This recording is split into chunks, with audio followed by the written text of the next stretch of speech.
Hey guys, this is Okradowski of WeAreChange.org here in southern Jersey outside of the Atlas Gym. Now, you might have heard about the Atlas Gym a couple days ago in the news, but right now it has been embargoed. It has been fully shut down, and the story of what happened here is absolutely mind-boggling, infuriating, and also sad. The destruction of this business is something that many Americans will soon see happen to them in their local communities and towns and cities all across America in the next coming days and the next coming weeks and even in the next coming months, not because of a virus. And this is important to bring up here. The economic devastation and pain and suffering that's coming is not because of a sickness, not because of a virus, but it is because of government action.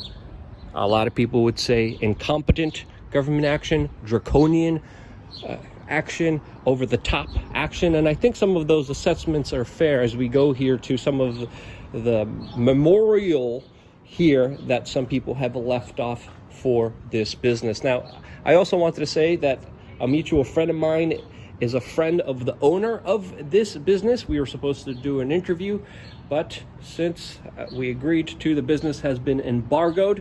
The owner is devastated. The business has been completely shut down, and there's a sign here saying, "Soon to be gone, Atlas Gym 2020," with, of course, many people leaving Beanie Babies for some reason, and flowers and wreaths here during this memorial. Now, this story is incredible. You could see the lines here that the gym here made so people would, quote, socially distance. There's also a sign here that says, "Keep social distancing, wear a mask." Another sign here that says, "Respect law enforcement at all times. This is a peaceful gathering." This sign was made by the gym and the gym's owners to prevent any kind of backlash. The extent that this gym, by the way, went to make sure everyone was safe. Here are just some of the gym rules that were posted here. I'm going to read them off here in a little bit. They are extensive, and I would say a lot better than a lot of the things that we're hearing coming out of Amazon factories, where many of the employees are coming out.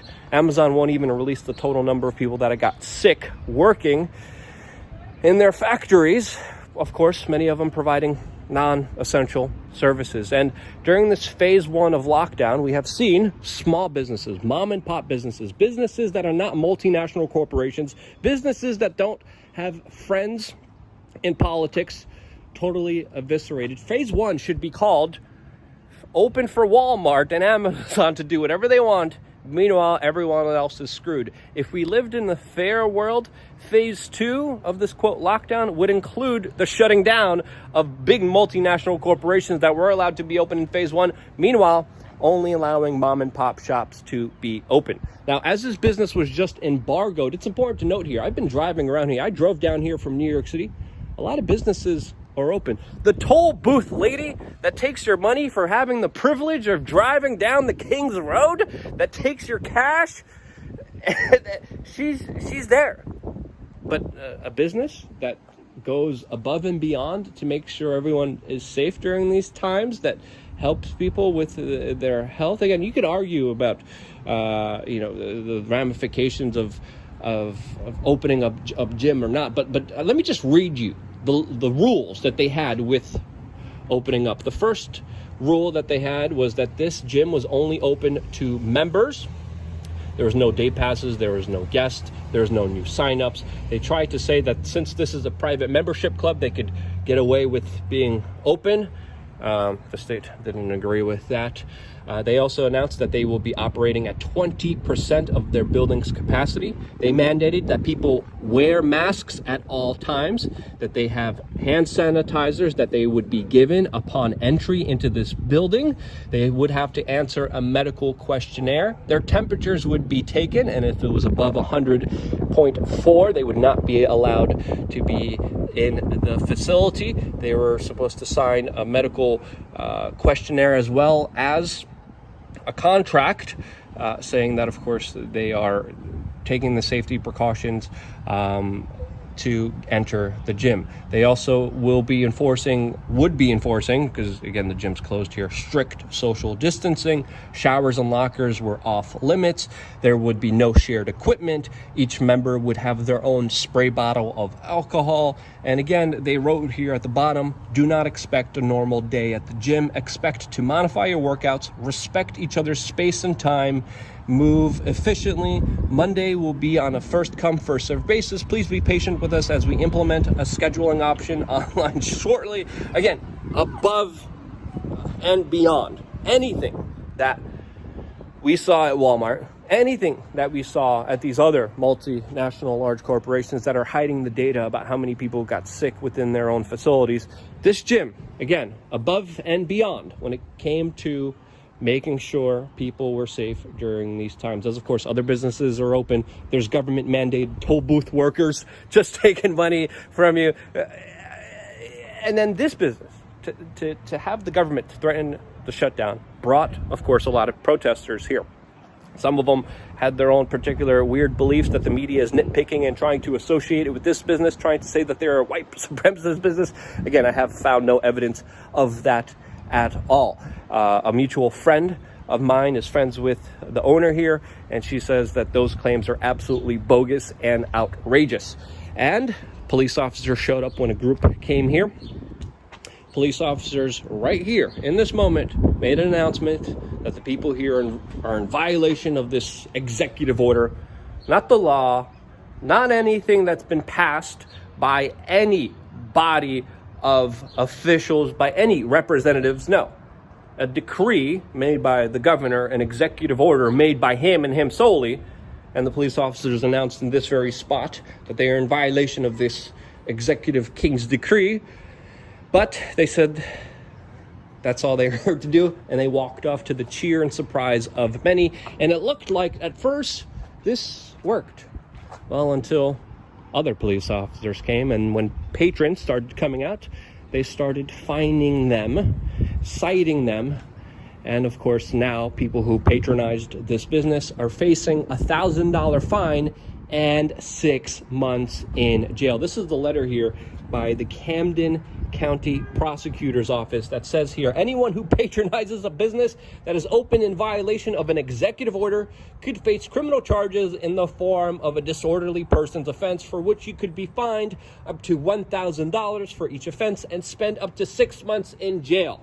Meanwhile, there's criminals just being let out of jails, but they're being replenished with people who want to go to the gym, who are social distancing, who are doing everything correctly by the rule of the law, and even far beyond that, what many businesses are. Are you kidding me? Then there was an incident here where some members claim the police officers blocked access to this gym.